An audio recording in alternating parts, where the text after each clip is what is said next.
All right, Dami. When was the last time you told someone how much you made? I always tell people how much I make. That's cap. That's cap. I know. Okay, how much you make? I make enough. Exactly. When's the last Exactly. time you told someone how much you make? I don't think I've ever told anyone like an actual number. I feel like I just give like a range. Like I'll do like 10K, a 10, 20K range or whatever. But yeah, I don't tell like the whole number unless someone like actually tells me how much they make, and I'm like, okay, maybe I might tell them, but it's Yeah. never like just front.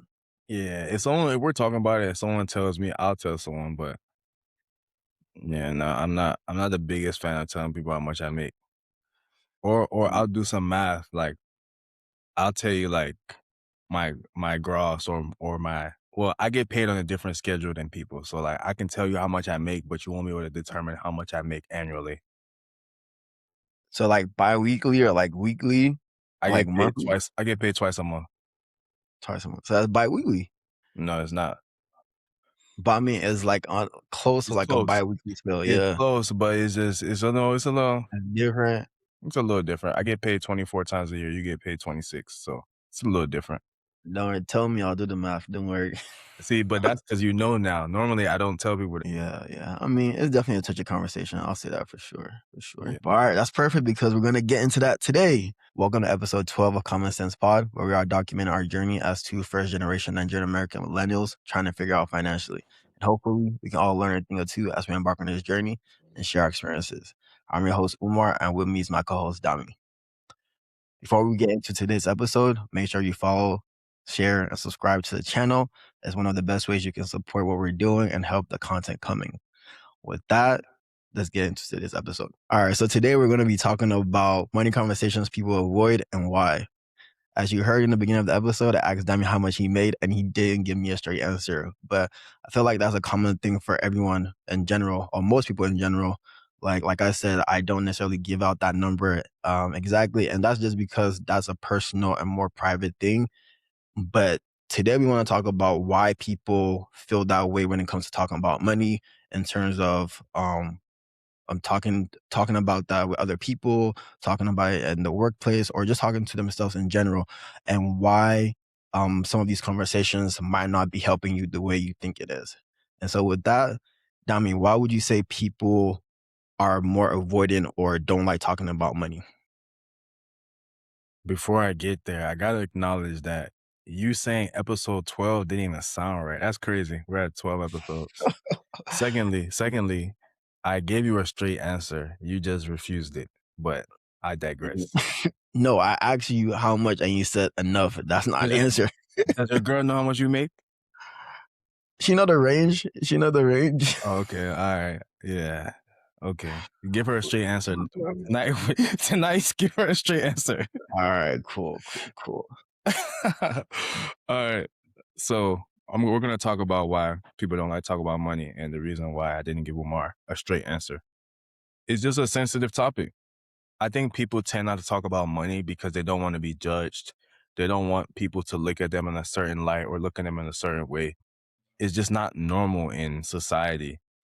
People would rather talk to you about their relationship status, about their family problems. People will talk about to you about some of the most intimate things before they talk to you about how much money they make or how much debt they have. It's kind of how we've been framed as a society overall. I don't think it's normal, or I don't think we think it's normal for us to have those type of Human conversations. conversations, yeah. I mean, yeah, I think like you said, like that's not something that, especially like in our culture, that's not something we grew up doing. So I think one is culture is a big one. Both of us being from Nigerian households, money was not something that was necessarily discussed or even mentioned to the children. Like we just knew our parents made money. Like today, like till today, I don't know how much my dad makes or made in the past or whatever. I Facts. just knew that like, oh, he went to work, made some money, and then took care of the things at home. But yeah, so I think that's one of the reasons because we grew up that way, not necessarily talking about money or being that vulnerable. And I think that's actually another one, being vulnerable. Talking about money makes you vulnerable. So if you expose that part of your life, because one, what you make sometimes can give you your identity. And so if you let people know what you make, now they can start passing judgment onto you. Okay, this person is not in my social status, or this person didn't make good financial decisions. So it just makes you vulnerable. And that's something that if you're not comfortable with doing, you're most likely not going to reveal that information. Yeah, giving people authority to call you a brokey. Nobody, nobody wants to be called a brokey. No, facts, facts. I think another major one is just lack of knowledge. So, Mhm. um, financial literacy is not a common thing. We talk about this all the time. We're not taught it in schools. A lot of us are not taught financial literacy in our households growing up. So people don't talk about it because they don't have the knowledge about it, and it's not their fault. They just were never taught. So it's just what it is. The thing people really don't acknowledge is that avoiding the problem doesn't make it any better. You're really just making it worse. Uh, Mhm. when you think about like putting a problem off or not addressing something, it doesn't get any better. It just gets worse over time. And it can lead to financial stress. It can lead to missed opportunities. It can lead to messing up relationships. So avoiding these conversations is not the greatest thing. But like you said, this episode is financial conversations people avoid. And before you can have a financial conversation with anyone, I think you should be able to have a conversation with yourself. So, Umar, um, do you have these type of conversations with yourself? And if so, what do they look like? What do these questions sound like?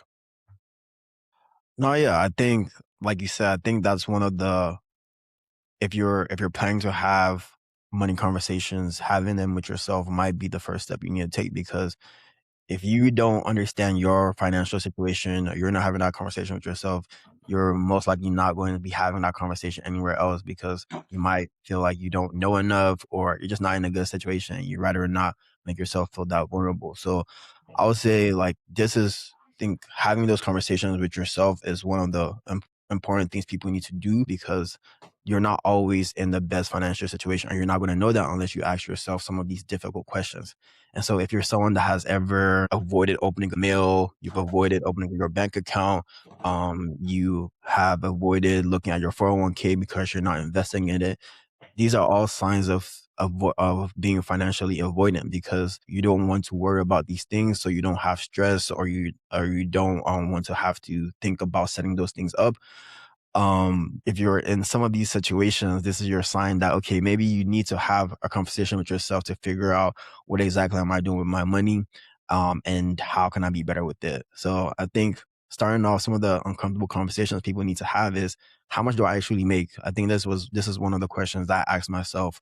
So obviously, everyone, we have that gross pay, which is that dollar amount our company agrees to pay us on our offer letter, but that's not what we're taking home. And so understanding that our net pay is different from our gross pay, because that's where your taxes are taken out, your 401k contributions are taken out, any other contributions that you might have are taken out. And so now anything that's left, that's what your net pay is. And so understanding how much you actually make a month or make a year, that's something that people need to understand, or that's one of the conversations people need to have with themselves, because then that gives you a different financial picture. Because if you're going off of your gross pay, you're off by 30%, because taxes plus everything included, that's almost around Dep- 25, Depending 30%. on what stage you live in, it might be more than that. Depending, exactly, exactly. So understanding that, okay, you want to know exactly how much you're making or how much you're taking home. That's one of the conversations that you need to have. And I realized that early on, that, okay, wait, they say I make this, but when I look at it, that's not what that doesn't feel like that. So that's one of the hard Facts. conversations people need to have. Another one is, oh, how much debt do I have? Like, okay, do I have credit cards? Do I have a auto loan? Do I have student loans? These are some of the things that you have to take into consideration, because now that limits your financial picture. That limits what you can do or what you should be doing with your money. Another conversation people need to ask is, what are my needs and my wants? If you're starting off, like we've preached this in our previous episode, if you're starting off your career, like your wants will come later on, but you want to take care of your needs first of all. Make sure everything is good with that, and then as you progress in life, as you become more comfortable financially, now you can start taking care of your wants. But yeah, so I think like understanding what exactly are your needs and your wants and differentiating that, those are important conversations you need to have. And lastly, the one that I think is important is opportunity cost. If I make this financial decision now, what am I foregoing or what am I not doing? And so if I get this car now, I'm not going to be able to invest in the stock market. If I pay off this credit card, I won't be able to do some other things. These are some of the conversations I have with myself because these are important to make sure you're setting yourself up financially. And these are important conversations people need to have to understand their holistic financial picture. If I buy this Lamborghini, I'm not gonna be able to pay my rent. Yeah, that exactly something or like that. or you about to say something don't, judgmental. let me, don't let me. I don't want to money shame here, but Oh, nah, that was good. I have those conversations as well. I definitely have those money conversations with myself. Um, for me, it's just like keeping track of my financial performance. It's like I'm keeping up with my stats. yeah, I mean, athletes, they keep track of their stats in every game. When athletes don't do well in the game, they analyze their film. They go back with their trainer. They get shots up, or they get in the gym and work out and try to get better. So that's how I think about my financials. Every month, I'm looking at them. I'm trying to see what I did right, what I did well, how much did I spend on fast food. Did I invest the amounts I intended to invest? Did I save what I wanted to save? And it's not going to be perfect every month. It's honestly mhm, very difficult, especially in the beginning, and it's a tedious process, but it's just once I started doing it and once I started seeing the impact of keeping up with this, it's something I have to do because you can't improve on something you don't know. You can't do better in something if you're not aware of where you stand in it. So it's just something true. you kind of have to do. And some of those questions I ask myself is like, am I making this purchase with intention or is it emotional? Am I Yeah, saving yeah, consistently? Am I investing consistently? Or am I just doing it when it's convenient? Am I avoiding my finances because I'm scared of what I'll see? I think everybody can relate to that one. uh-huh, But uh, it's just something you gotta do. There's some months where I really do not want to go over my finances because I know it was a bad month. Last month was one of those months for me, to be honest. I went way over my budget. I spent way more money than I yeah. was supposed to, but it's just what it is. Because there's gonna be some months where you go under your budget and it's a balance. But you'll never know unless you do it. So Unless you do it, like you just yeah, have to. you Yeah. have to. You just really have to be honest with yourself. And for me, growing up, my dad always used to say something to me, and I hated that he used to always say it, but it has molded me to be why I'm the way I am. And he would always Mhm. say, is you can lie to me, but you can't lie to yourself. And a lot of those Oh, times, that's facts. That's a lot of the facts. times I'd be telling the truth, but it's just, he would still Mhm. say it. And a Mhm. lot of those times I was lying, but it just made me into a person to where like I can't lie to myself now, or let me say I can't, but like I really don't do it a lot. I'm just not really capable of doing that to myself. Like, what is the point of lying to yourself? Self deceit is the worst form of deceit That's the worst. because Yeah. you know the truth and you're still trying to lie to yourself and tell yourself otherwise. So like, there's really no point of doing it. So just gotta be honest with yourself. Nah, your dad was dropping bars. That's a good one. That's a good one. I mean, Bruh, imagine growing up with that stuff, bro. Like, I'll be telling the truth, and he was like, "You can lie to me, but you can't lie to yourself." I'm like, I'm being honest. but no, that's a good one because like it just goes back to like it doesn't profit you from being delusional to yourself. The only person you're harming is yourself. So Hmm. why do it? Like you might lie to him, but deep down you know exactly what it is. You know that, oh, you lied about stealing that meat, but you actually did it because you're hungry.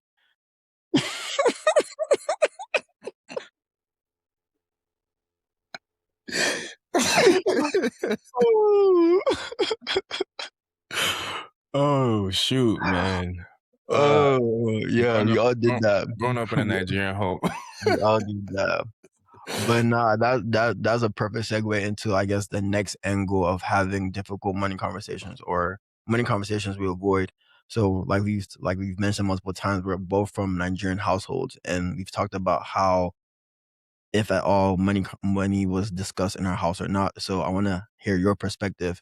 Growing up in a Nigerian household, how was money discussed, and how was that relationship with your parents?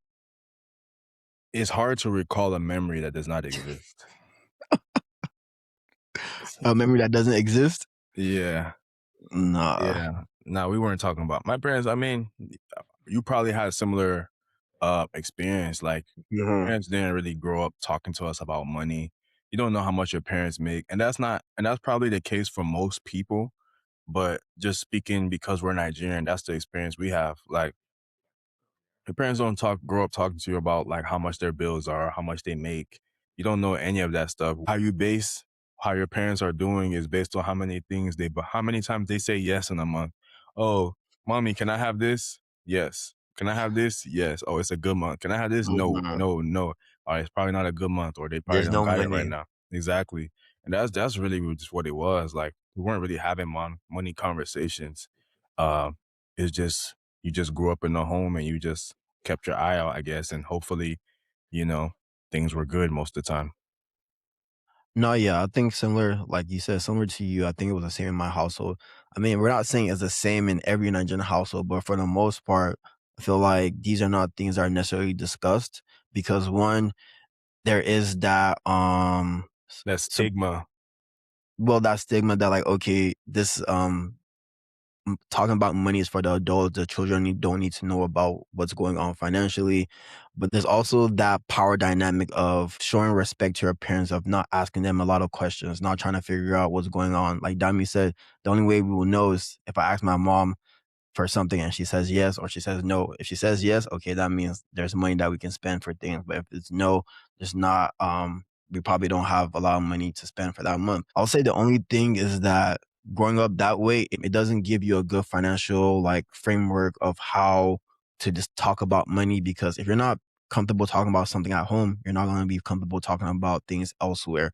So it, like, for us growing up, we might not be having these conversations that other people like our counterparts might be having because they grew up talking about money. So that's one of the things that I noticed, that we growing up from a Nigerian household, that was quite different from other people. Mhm. But now that you're older, how would you say, if at all, that conversation has developed with your parents or with your family? Well, now that I'm older, the conversations definitely have presented themselves. And Hmm. one thing I noticed is my parents, specifically my dad, he tends to talk to myself and my siblings about getting our money together, investment in retirement accounts, saving, all these things. And from my perspective, it's more of trying to make sure you do right because they acknowledge that they maybe had to They bump made their head a mistakes or few times. something. Exactly, Yeah. and it's not their fault. I mean, they're coming from a different country where finance is different in the sense that in Nigeria, well, now they do, but like them growing up, credit cards were not a thing. The way taxes is done in Nigeria is way different than how taxes is done here. So like all these things would be foreign to them. Borrowing money that you don't have and paying interest on it, monthly payments, like all that stuff is foreign to them. So Hmm. I would assume like that's just where that comes from. But I mean we have conversations more. We talk about things like, my parents are older in age, so like, making sure they have a will, understanding where they place themselves as far as like for retirement in the next however many years that is. Understanding how they support some families back home, in which I probably still need to talk about that stuff a little bit more. But just, the conversations are happening now. They could be Yeah. better, but they're definitely growing and improving over time. No, yeah, I'll second that for sure. Like, we are having that conversation right now, like compared to not talking about it at all. But like, it's not as easy to have that conversation because there still is that power dynamic of especially my dad. He sees it as like, why am I in his business trying to figure all Right. these things out? But like, I'm like the first son in this family. Like, I need to know some of these things because God forbid something happened. Like, now everything falls on my shoulders and stuff like that. Exactly. And these are Exactly. the things that like we think about, but they might not be thinking about because they're not in that situation. So Yeah. realizing that personally, that's one of the reasons why having these conversations is important, because you want to have it earlier than later, because you want to be in a better position, even though it might be uncomfortable. So yeah, like same with you. I'm having this conversation with my dad, like, oh, talking about, okay, what are the properties that you have in Nigeria? Like, who are the family members that are responsible for it, or who are the people that I need to be in contact with, or who do I need to develop relationships with and stuff like that. So these are some of the conversations that I'm having with my dad, especially. My mom is more like actually, I help my mom like do a lot of her financial things, like, oh, setting up her auto pay, setting up like her phone bills, all that kind of stuff. So she's more vulnerable with me with that, or talking about, because we also like run like a business together, so we Mhm. talk about stuff like that. But it's just finding, I think we're going to talk about this more, but understanding how we can have these conversations and making it easier for them to open up to us as well. But Yeah, yeah, facts. Same. My mom is definitely more open about that stuff, but yeah. my dad, yeah. But I mean, it's a good thing too. I like how you mentioned talking about things that your parents own in Nigeria, specifically your dad. Who do I need Mhm. to establish relationships with? Who do I need to talk to? Because it's kind of something I'm aware of as well, but I kind of shy away from it just because I know how those type of situations go in Nigeria. And like, when they get to like worst case scenarios, they can be very messy. And it's just something I've always like taken my mind off of because I don't want to be a part of it when it gets to really being really messy. But that's more of the reason why I should probably have those Like, have that conversations now. conversation. Exactly, Yeah. exactly. Yeah. Like, yep. Like we said, like, yeah, we know it's uncomfortable, but we got to have those conversations. Yeah. Cool. So the family angle was really good. Let's talk about how these conversations at work are avoided. And I mean, they tell us you shouldn't talk about money at work. So let's talk about it. Let's talk about it. Let's talk about it. Okay. Have you ever asked a coworker how much they make? I've never asked a coworker how much they make, but I have steered conversations to get that answer. Yeah. Yeah. I've seen like where people legit ask you like straight up how much you make. And that's one, because one, they're not scared of asking, and then Yeah. they're okay with being vulnerable with it. But I know like for some people Or they're just personally, crazy. exactly. But like for some people, like people might not want to talk about that. But honestly, I feel like that's a conversation that, like, if you have a good relationship with your coworker, that could be something you ask. I think it's just how you approach it. So one of the ways that we could do it is like, one of the ways I've done it personally is like finding like coworkers that we kind of have similar interests with. So one, it could be like starting off the conversation with something else. So it could be like either the stock market. So finding a coworker that I know, like, okay, it's into stocks. So we can talk about investing. We can talk about like what stocks they own, where they're looking at. And then some way, somehow we're going to get into like, okay, like how much do you put in a stock market? From there we can get a general like basis of like, okay, what do they make, or Uh, how are we. He'd be like, "Oh yeah, I invest 10% every month. Oh yeah, that's like 750, right?" Then you go to the math. You go to the math. Exactly. So like having conversation like that. So I'm not like necessarily a fan of like being as direct unless you want to, but like you want to establish a relationship first before you can have that conversation on the workplace. Because when you don't want to create resentment, or you don't want to create like bad energy within the team. Yeah, I agree. And then there's also like the angle of it as being like black or being Nigerian. Sometimes you have that feeling of just, I'm just grateful to be here. I'm just grateful to be Yep. money. Like, Yep. because I Like mean, victim mentality kind of. yeah, for real. Because I mean, most of the people, I don't want to say, it sounds bad, but like most people who are our age or who that we grew up with are not in the position that we're in. So it's like for me to be in this position now, I'm just grateful to be here. So I don't want to step on no toes. I don't want to make it seem like I'm not grateful. And it's a mindset you kind of have to get out of. But I'd be lying to you if I say I've never felt like that. Yeah. No, I mean, yeah, I think that's a big one, because like most times we're probably the only people that look like ourselves in our on For our sure. teams For or in sure. our workspace, whatever. So it's like one, we're not the majority here, we're the minority, and so we don't want to make people feel uncomfortable just from our presence. But I Hmm. think like all have to realize that we like there's a reason why you're there. You're not there by chance. You're there because you're good at what you do. You have the skills that they're looking for. You're smart. You're supposed to be there, and so you should definitely act like it. So if Yeah. people are having that conversation, you shouldn't shy away from having that conversation as well. Yeah. Another reason why you shouldn't shy away from that conversation is because it doesn't do any harm. So they tell you shouldn't talk about money at work, but who does it really harm if you're having that conversation? It's the corporation, it's the business. That's why they don't want to. Uh, 'Cause, I Nah, mean, yeah. if you and I are working on the same team and we talk about how much we make, it's going to end one of two ways. Either one of us finds out the other person makes more money, or we find out we make the same thing. if we make the same thing, there shouldn't be much of a problem. But if we have similar experience and you make considerably more than me, oh no, it's a problem.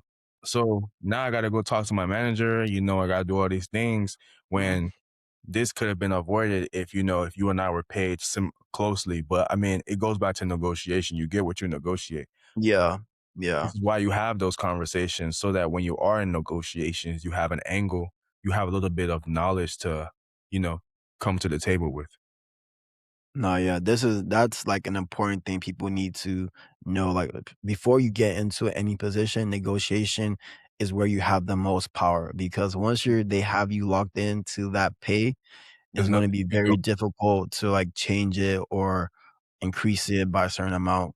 But yeah, like, and that's one of the conversation people avoid because like going back to how you said like the victim mentality of just being appreciative of being or getting that offer. Yes, you got that offer, but then now you have the power to decide like what it is that you're going to be comfortable getting paid. And that's where you want to be able to have that conversation. So not shying away from something like that is very important. For sure. For sure. I did want to ask you. So let's say, so you brought up like having that conversation with your manager. So if you wanted to talk to your manager about, okay, looking for an increase, looking for a promotion, how would you go about doing that? Even because I know like for some people, it can be uncomfortable for them. Yeah. So for me, as far as like negotiating a raise, I've probably had that conversation with every manager I've had. Yeah. And I've never successfully done it while in the role. But if I'm being promoted or if I'm transitioning, that's my bread and butter. That's where I find a little bit more success because you're being promoted or you're transitioning roles. So there's more wiggle room.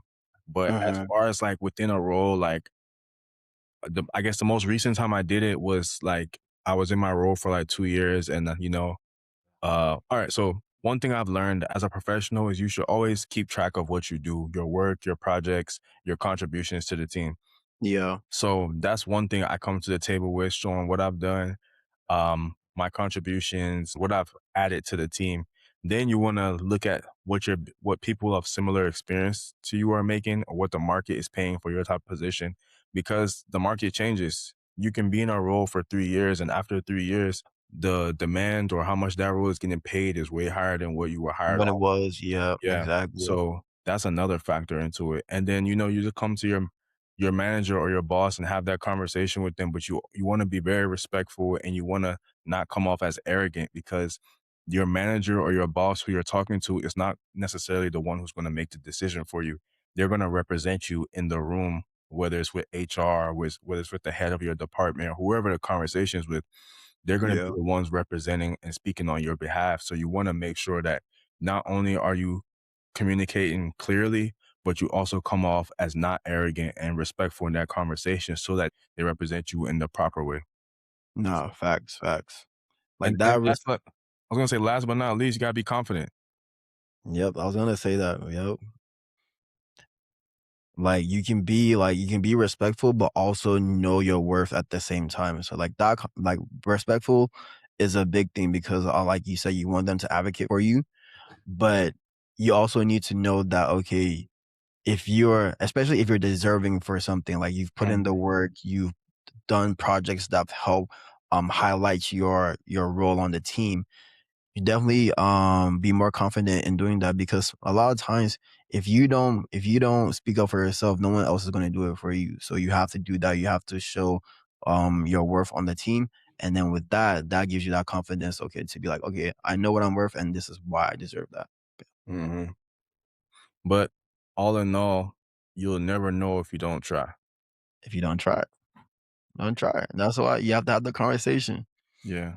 So so we talked about the conversations people avoid, and now we kind of addressed you talked about the negotiation and how to go about it. Why is avoiding these conversations dangerous? What makes it harmful? What can someone lose by not having these conversations with themselves, with their families, with their coworkers? Yeah.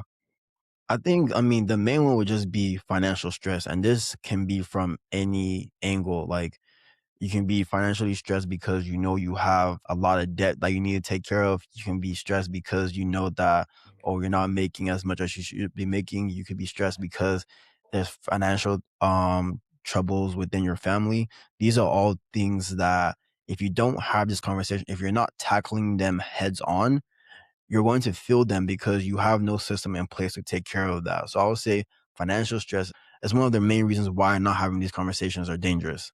What would you say is yours? What would you say is one? Just to piggyback on the point we were just making about negotiating a salary, you're cutting yourself short on how much money you make. So I'm thinking about it in the sense of like, if I don't have these conversations, if I don't know how much people who are similar to me with experience or in position are making, I'm not going to know how much I'm worth. And you do that over the course of a few years or a few different positions, you could be losing 5% here, 5% here. After after like 20 years of work, you find out that you're being paid like 20,000, 30,000 less than Set what you yourself actually back. should be. Yeah. That's an extra 20, 30K per year that you could have been getting, but you didn't negotiate or you didn't ask for more money or you didn't ask people what they made for you to be able to ask for more money. So reducing your income potential is a big one for me. No, yeah, that's facts. That's facts. Like because one, that will lead to resentment. Like you realize that oh, you're not making as much money as you should be, and you've been stuck in that role for a long period of time. Now you just feel bad about yourself, and so that's one thing that could be dangerous if you're not having that conversations with other people or Mhm. just trying to get more information. I'll say another one is just avoiding the situation just makes it worse over time. Like you're compounding the issue. So if you had addressed it early on, it won't be as worse as it would be when you do eventually, because you are going to have to address it unless like you're just going to go bankrupt and something bad happens to you financially. But let's say like you're in credit card debt. If you don't take care of it month one, by month three, they're already sending you to collections. So now, not Yep. only do you have to pay pay collections, now your credit is affected.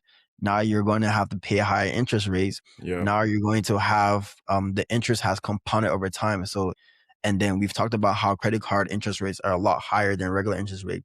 So now you owe maybe close to like twice what you would have paid if you had taken care of it earlier. So Mhm. the negative just keeps on compounding if you don't take care of it as soon as possible. And so that's why if you don't have this conversation with yourself, if you're just pushing the can down the road, it's going to get worse over time. And when you finally do, you're going to be in a much worse situation. And so this is another one that's extremely dangerous if you're not having this conversation with yourself. Big facts, big facts. Another one for me would be you kind of touched on it is resentment. You end up having ill feelings towards people. So if you're not having these conversations with your partner or with your family and people just assume your financial situation, which I'm not saying you should Yeah, just not saying you should just tell them all your business, but there is a level of conversation that should be had. People might look at you and think you're living the greatest life ever and you make so much money. And it's really just because you manage your money well. But because of that, now people are having expectations from you. And if they don't understand or you don't voice your situation to them, now they think that you can just, you're Superman you and can you're, take care of everything. Yeah. and you have a certain pressure on you and you start to feel bad or start to feel resentment towards these people because of that. So that's a big one. No, yeah, no, I agree. I agree. Like if if if you're in a situation where people are depending on you but you're also not able to take care of yourself, it can lead to resentment on both sides because you could feel like okay, why is everything leaning on my shoulders, but on their end they can be like why is he not doing what he needs to be doing and stuff. Mhm. So that resentment can come from both parties, and so that's why having that conversation is very important to avoid such situations. And so, Facts. okay, so we've talked about a lot of the different angles that money conversations are important and why we shouldn't be avoiding them. For someone that's has had troubles having these conversations with either themselves, with family, or even in the workspace, what would you say are some good steps they should take to having that conversation? The way we started this episode is how I would address this. So before you can have these type of conversations with other people, you should be having these conversations with yourself. You need to be Mm, with yourself. You need to know where yeah, you stand. You need to know what your personal situation is. You can't be trying to figure out stuff with other people when you haven't sorted yourself. I like to say you can't wash somebody else's hands when your hands are dirty. It just don't make no sense. So These men be having the bars. You can steal that one. You can steal that one. Use Uh, it. Use it in your next argument with your girl. let me add it to my note. Let me add it to my note. Yeah. I use them in my arguments with my fiance. That's how I win. Um, so after that, I want to say you got to remove ego. You mentioned Mhm. about being vulnerable earlier. Is this like there's a level of vulnerability that is required in these conversations. So you got to take your ego out of it, because one thing people always say is you shouldn't ask a question you don't want to know the answer to.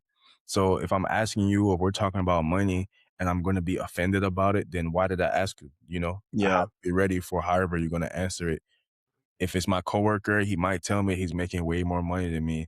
Or if it's a family member, they might tell me that they're not making money at all and they need my support. But you gotta remove your ego and be willing to hear them for what they're saying, and be willing to accept whatever answer is given to you and move on from there. So I would say that's how to go about the conversation. No, yeah, that's a good one. I think starting with yourself is very important because if you don't have, like we mentioned, if you don't have a good financial picture of what's going on in your own life, you're not going to be worried about what's going on in other people's lives or other situations. I'll say the next one, like for family, I mean, most times this has to do with people like older than you or close to you. So one, you want to address it with respect. I think that's a big part, especially in the Nigerian culture.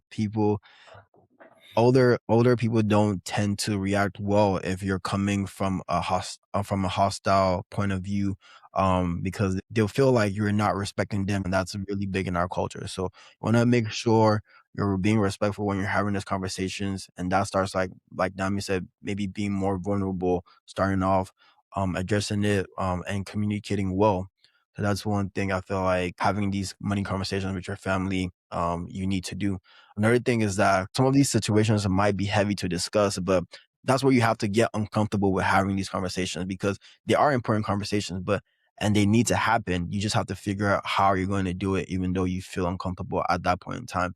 But you have to realize that this is for the benefit of everybody involved in the situation. So Mhm. being uncomfortable, having those conversations and still doing them anyway. I think these are some of the things that you have to realize that you have to do when having conversations with your family or any loved ones in general. For sure. For sure. Excuse me. I don't have anything else on that one, honestly. I don't know if you have any other points. I mean, yeah, I think that's the main one, and just like you know, and another thing is that money is very touchy, very emotional, like we've talked about. So we most times people don't see money the same way. Like we see money as a tool that we can use to make more money. Some other people feel like more attached to their money, like they don't want to give it away. So we have to realize that people are coming with their own money ideals or ideas, and so we have to be able to communicate where we're coming from and then meet somewhere in the middle that's respectful for both parties. Mhm. Valid, valid. Cool. Thank you for that. I think we really gone through that whole topic and we've done our due diligence on discussing it. So let's move on to everybody's favorite part of the show. Is it making sense? All right, let's get it. All right, cool. So as always, I'll present you with a scenario, hypothetical or true, and you'll let me know if it's making sense or not. So you have an individual who is supporting their family. They send money to them.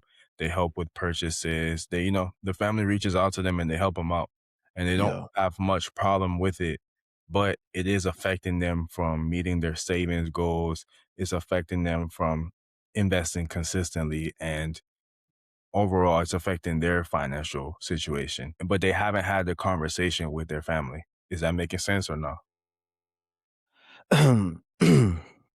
No, that's not making sense. It's not making sense. Like if you once you realize that okay, now this is becoming more of a burden, it's rather than it just being out of the grace of your heart, is becoming a burden for you to kind of keep up with the assistance that you're providing. I think you need to have that conversation because now maybe you need to adjust how much you're actually contributing, or now you need to contribute in a different way. Because if you're not doing that, one, it can lead to resentment with family members, like you said. Now that he's going to feel some type of way because like, okay, I'm doing all of this for my family, but what am I doing for myself? So that can lead to resentment. And then, like I mentioned earlier, the opportunity cost. What are you foregoing by giving away some of your financial capabilities? Like you said, he's not able to invest, he's not able to save. If you compound that or you add that over a number of years or a number of time, like if you add a number of years to that, now he's lost opportunity to do so much more for himself financially. And so those are some of the main things that could be affected if you're not having that conversation with the people involved. So it's not making sense. Have that conversation and make some type of adjustment that works for both parties. For sure. I'm in total agreement with that.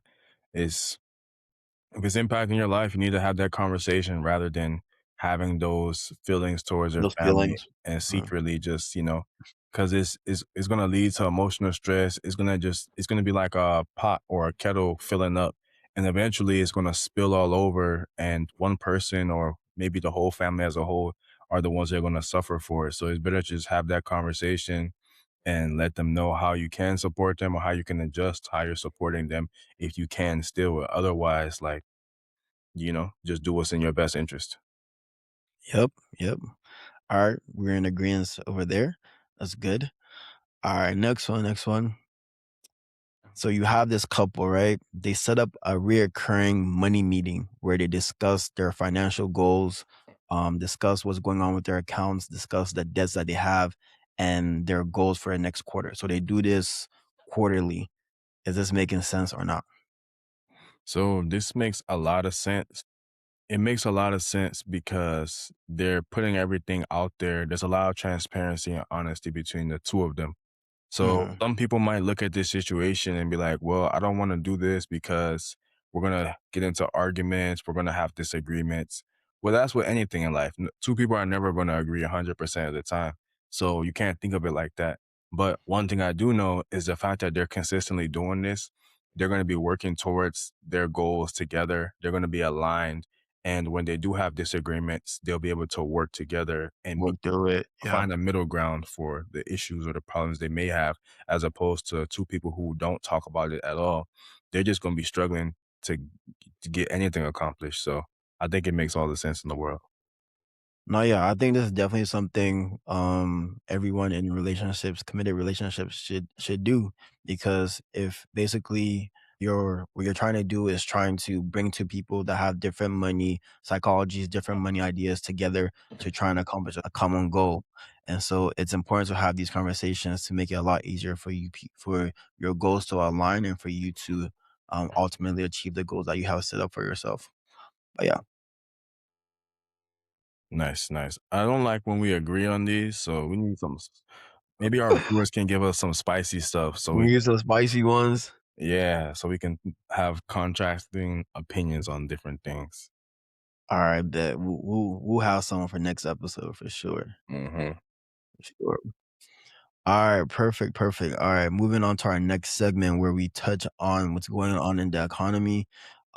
This could pertain to like stocks, this could pertain to like news, political news, or just anything we find interesting that we want to talk about and share more information to our listeners. So what do you have? Do you have anything interesting for us this week? All right, so they tried to assassinate our president. This is the thumbnail. This is the thumbnail. Oh, oh, for So, the third time, for the third time. I don't know, man. I guess they really don't like that man, or something's going on, right? Bruh. You know It what's feels like crazy? go ahead. I'm pretty sure you felt the same way. I feel like when I saw that on my phone, I was like, bruh, I just swiped away. No, like It like wasn't even exactly, like and that's the crazy thing is like we see something like that and like the first thought that we have is like, oh, this is a joke or this is not serious. Like facts. that's not the thought you want to have for your president. Like that should be Not at all. something like serious. But the fact that okay, we've seen this multiple times and like we don't pay it no mind. I don't think that's that's something to feel good about. We've seen the play too many times. We've seen the play too many times. It's like when you play in sports. If we're playing basketball and I see that this guy cannot guard me, give me the ball. Let me do it again. Let me Yeah, do it again. I'm gonna keep yeah, doing it until it doesn't work. It's so crazy because like all right, let's say I'm not doubting how legit it was. I'm just saying how I felt about it. But in my opinion, if that was like a legit thing, there should have been some type of shutdown that same day. Yeah. The White House should have been shut down. Everybody should have been kicked out. You know, the US should have been on lockdown. They should have been doing an investigation into all of our enemies, trying to figure out where this come from. What's going on? Like, why this happened? Man, this stuff is Nothing crazy, bro. happened. Nothing. And Nothing. like, I mean, it's like it gets you to wondering, like, okay, is this an actual attempt or is it staged? Like now we don't know because it's happened so many multiple times. Man. But The only thing he was missing this time is he didn't do the fist. Remember when they shot his ear and he did the fist? That's the only thing I was missing. So nah, crazy times. Crazy times we're living in, man. That's crazy that's time. that's what happens. That's life in America. Life in Man, America for you. there's like a cinema at this point. All right. To something more economic aligned or more financially aligned. So last week, or depending on when we're dropping this episodes, we had multiple of the Mag 7 have their earnings. So we saw Alphabet, we saw Meta, we saw Amazon all have their earnings.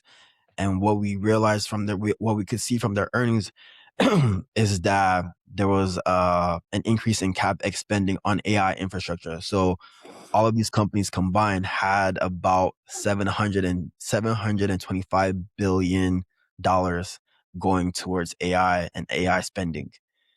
That's like a 80% increase from the initial AI spending from last year from all of these companies combined, which is about 400 billion. And so it just shows the landscape that we're in with AI, being that all of these companies, they're betting everything in AI by spending a lot of this money into building infrastructures, building models, building things that can set them apart from their competitors. And so my question to you is that, okay, now that they're spending all this money in AI, like how do you think they intend on getting their The profits or return. revenue, the returns from this? Exactly how feasible do you see that happening, or how long do you feel like that's going to happen for a lot of these companies or and stuff like that? But just give me your thought on that.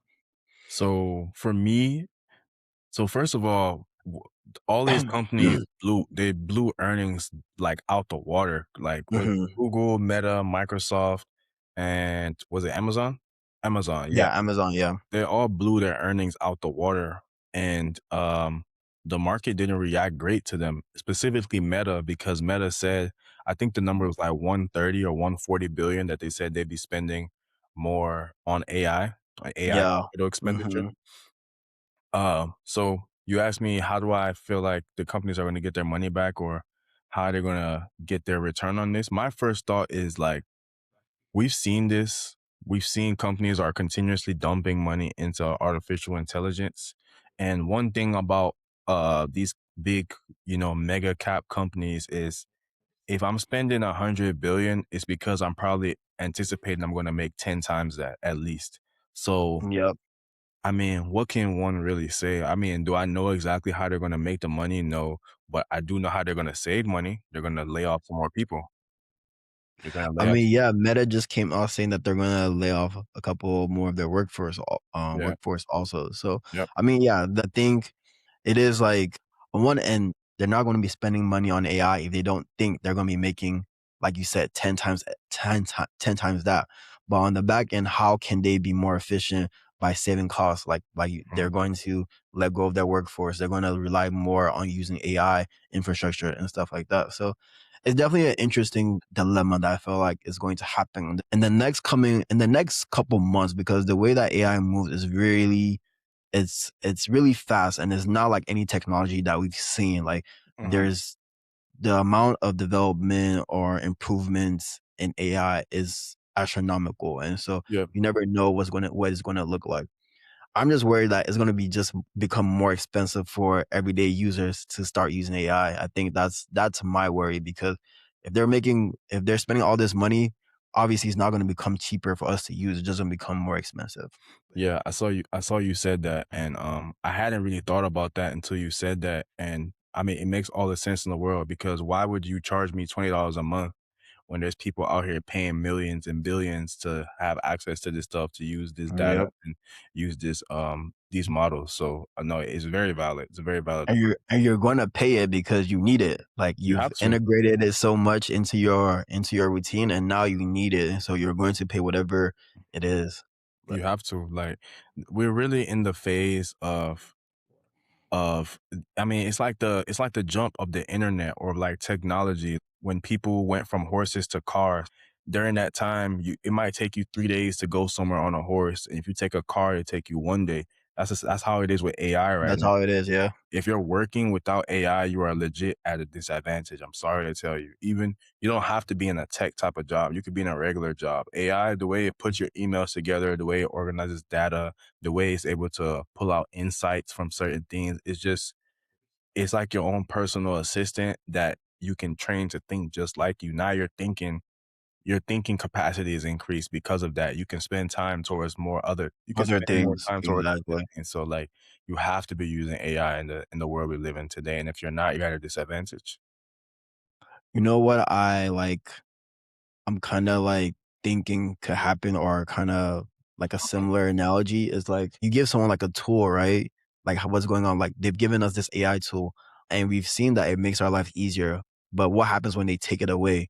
Are we going to go back to how life was? Or are we going to do whatever we have to do to get that tool back, Oh, you I know? mean, it's gonna be one of two things. Either you're gonna pay whatever they ask you to pay, Uh, or we're all gonna be very stupid.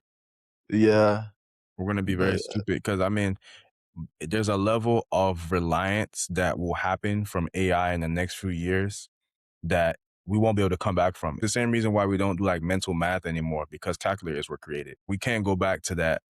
No matter what it is, we're never going to go back to how like people understood math compared to like how it is now because you have a calculator. I don't have to bother myself. I don't have to learn the Pythagoras theorem unless I'm in that field of life.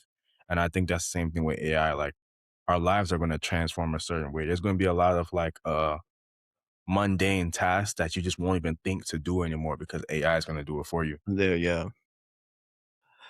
Yeah, very interesting to see what's gonna happen in this AI race that we're living in.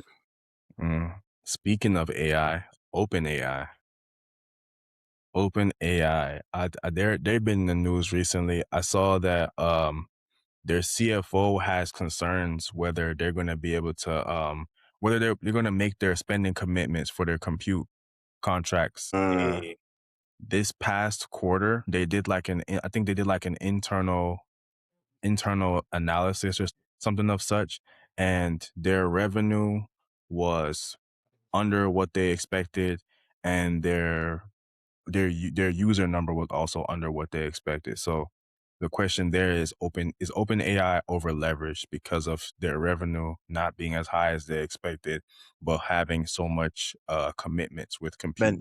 spending commitments. Yeah. I mean, it's very tricky because, like, one is that, like, yes, OpenAI was first to market, and so they were one that really revolutionized the AI space by providing everyone with ChatGPT. But we've seen a lot of the other competitors catch up to that. So we've seen Anthropic catch up with Claude. We've seen Google with Gemini. Mhm. We've seen Meta with their models. Like, all of these companies have created something a lot similar to OpenAI and then packaged it in a way that now like, there's a lot of competitors, and so not everyone is leaning towards OpenAI. And so yes, they initially thought that OpenAI initially thought, like, okay, because we are seeing this mass usage of AI, or expecting this mass usage, let's commit all this money to it. But what happens when people starts deviating from OpenAI? I'll give us as an example. We were people that we use like ChatGPT, all the different models, but we've more recently started using Claude because Claude, we've yeah. seen that it helps a lot. We can do a lot more with using Claude Code, we're using It's Claude smarter. Cowork. It's smarter. Yeah, exactly. It's like the model is better for what we want to do. And so we've seen all of that happening. So honestly, what I think is that I think they took too long to IPO. I think that's really Hmm. what it was. That, Hmm. like, okay, yeah, They were building out their product. They were under Microsoft, but I feel like if they had IPO'd, gotten like that capital, that money, they could use it to take care of a lot of things internally and Yeah. stuff like that. But Hmm. honestly, I mean, that like I said, the AI race is interesting to see like who actually succeeds or like what company is going to have issues in the future. Yeah. I have two thoughts on that. One, I agree with you on they definitely waited too long to IPO. I think they thought they were the leader, the forefront person, so they weren't really worried about it. And that's what's put them in the situation that they are in now. But two, it's kind of concerning to me that they didn't hit their target users or they didn't grow as much as they anticipated, because how much more are you going to grow? Like not everyone is using AI, but like you've The probably people got that would be using AI are using Exactly. AI. The majority of the people that are gonna use it, are already using Mm. it. So, like, how much more do you expect to grow? And you're losing market share because everyone has their own version of an AI model now. So, like, you're really in a tough situation now. You mentioned you and I, we talk about this. We transitioned from ChatGPT to Claude just because it's a better product right now. Is there a possibility that ChatGPT can get me back? Sure, but just comparing the two, it's like night and day. Like I can't really say that it will happen. Yep. Let's see. So if OpenAI IPOs right tomorrow, you're not buying the stock? Oh, I'm investing for sure. I'm investing. But as far as just like long term, they might actually be over leveraged. And a lot of the companies that are invested into them might be into a situation. But we'll never really know until they IPO. Yep, yep. All right, what else you got? Uh that AI talk was really good. So we know that Jerome Powell, he just had their last FOMC with him as the Fed chair. So the next one we're expecting is with the new Fed chair. Um, the economy is in a bit of a between a rock and a hard place, because so they did not lower rates, which no one really expected them to lower rates. But the place we are in the economy is very tough in the sense that inflation is still a major problem. I think everyone knows that we're in the middle of this Iran war. So because inflation is being what it is right now, you would technically expect them to increase rates.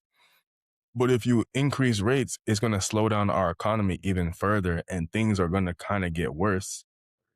Businesses will slow down. People will borrow less money. It'll slow down the economy. A lot of people will probably lose jobs. Just being honest, things Yeah. will get, things will be a lot more tough out here.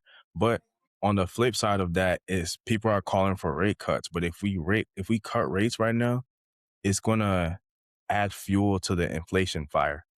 It's going to make things even worse. We're just digging a deeper hole for ourselves as an economy. So I think the Fed is in a very tough situation right now. And I mean, we say this like being the Fed chair is not an easy job at all. You're really responsible for how money flows in this country. It's not an easy job at all. And with our current president, he's not making it any better. Yeah. Uh, so I'm interested to see how the Fed handles this. In reality, I think just like with the stock market, I've removed logic from it. And I just understand that these next 2 years, money's going to flow and they're going to deal with it in the next presidency. So I think they're going to cut rates. They're going to be like, inflation is not that bad. And then in a year or two, our economy is going to be in a very bad position because we just let inflation run rampant. But that's my personal opinion. I mean, I think like how you said, we're in a tricky space because one, like you said, they were saying that rates should increase because inflation is still there, is still rampant.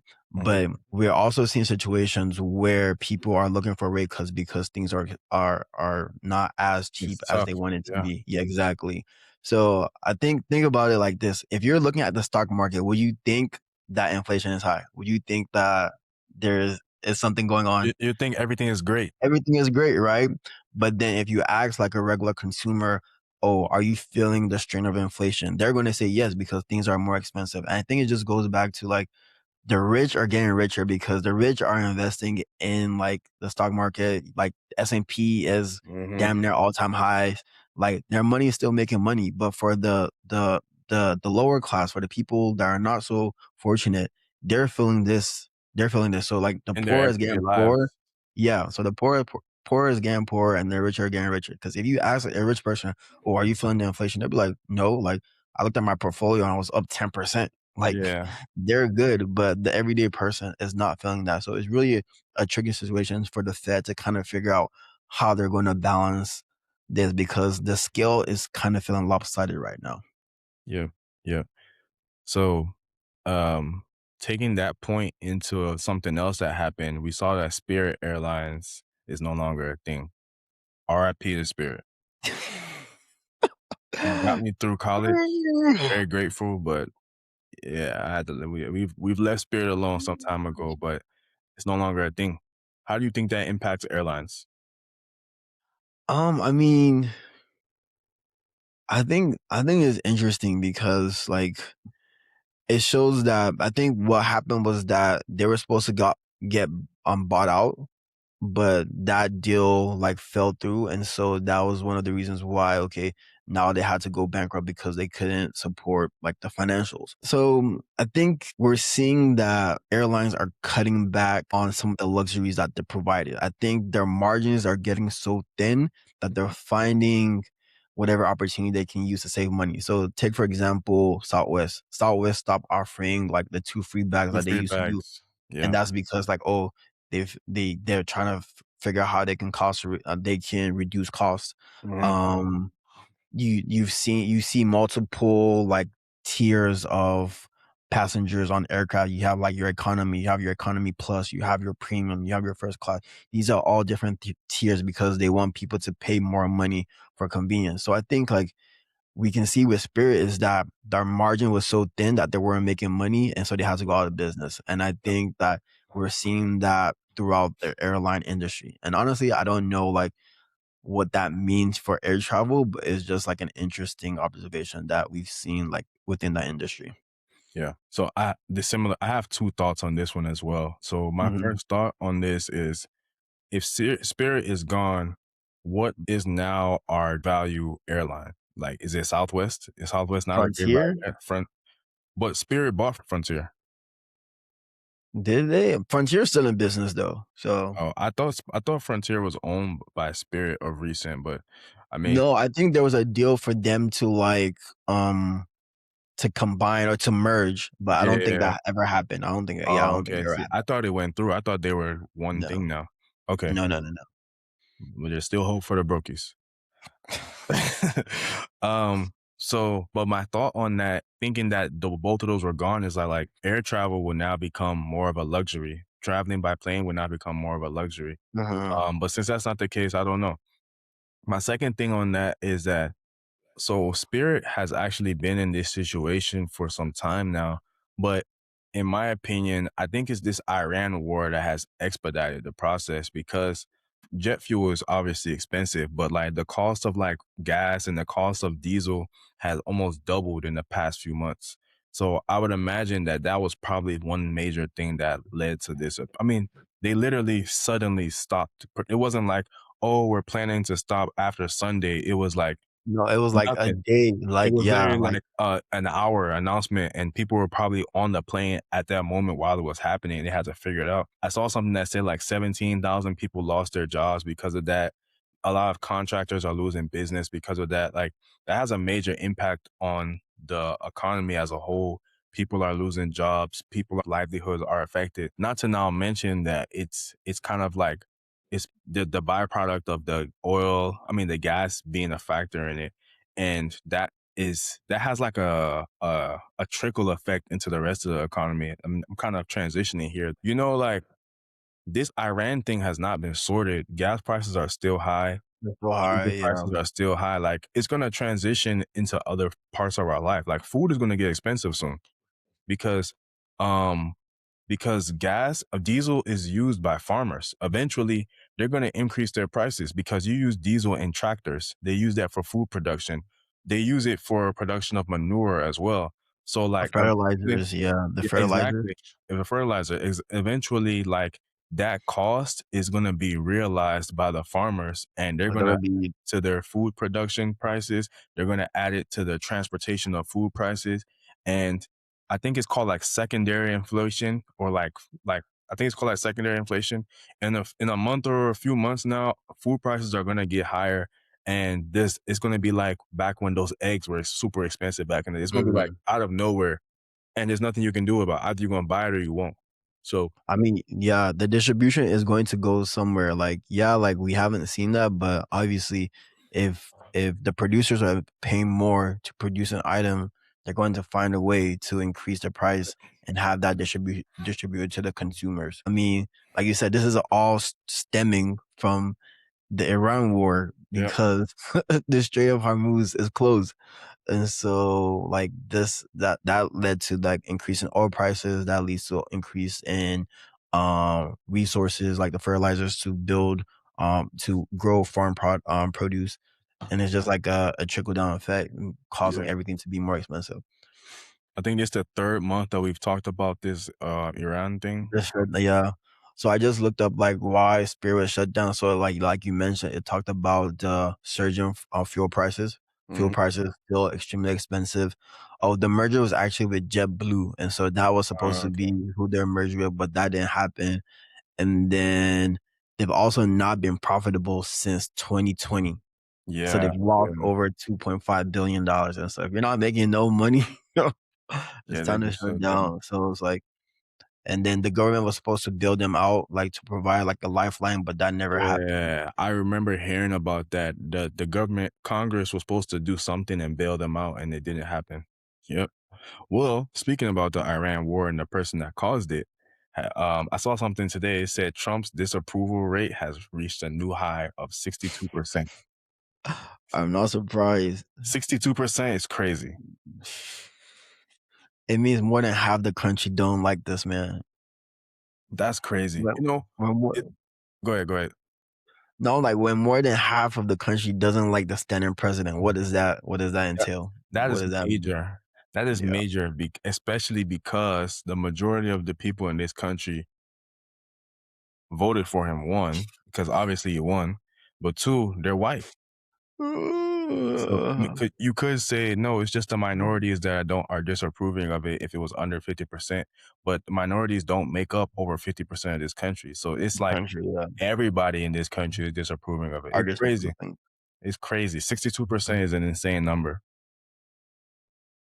Mm. That's the country we find ourselves in, unfortunately. Hey, yeah. Unfortunately, fortunately. Fortunately, unfortunately, facts. It's a real thing. It's a real thing out here. It's getting real. I hope people are taking care of themselves. I hope people are planning for potential emergencies, for anything, because you never know what's going to happen. I remember back when those eggs were expensive, gas was super expensive. It was hard out here, and just gotta prepare for it. And that's why having these conversations are important, like these financial literacy conversations that we're having.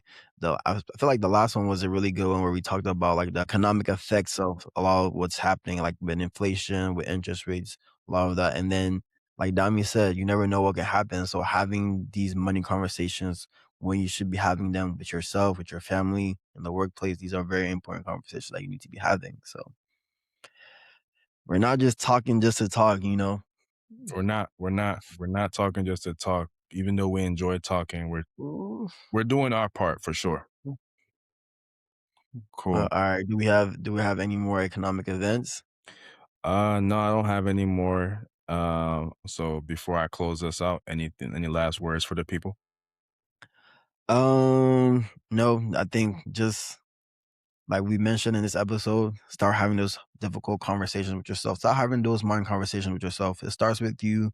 That's the only way that you can know where you stand financially. And then from there, have it with the people in your lives. And then ultimately try and put yourself in a better situation. Cool. Yeah. So I think this was a good conversation. If you made it to this point, hit the comments and tell us which one of these hit home most for you. Either the lack of conversation with your family, the workplace, the lack of conversations with your coworker and having those conversations, not knowing how much they make, or maybe it was just the internal one. And this episode lit a bulb or lit a flame under you where you realize you probably need to address some of your stuff. So let us know in the comments. You don't have to go into detail, just name it. This is a safe space. Like Umar said, like this was a good episode. Try to address some of these things, try to make sure you do a little bit better than you were last week. And thank you for joining us for this episode of Common Sense, where we're trying to make sense of our sense. Catch you on the next one. Thank you. Thank you. Stay blessed.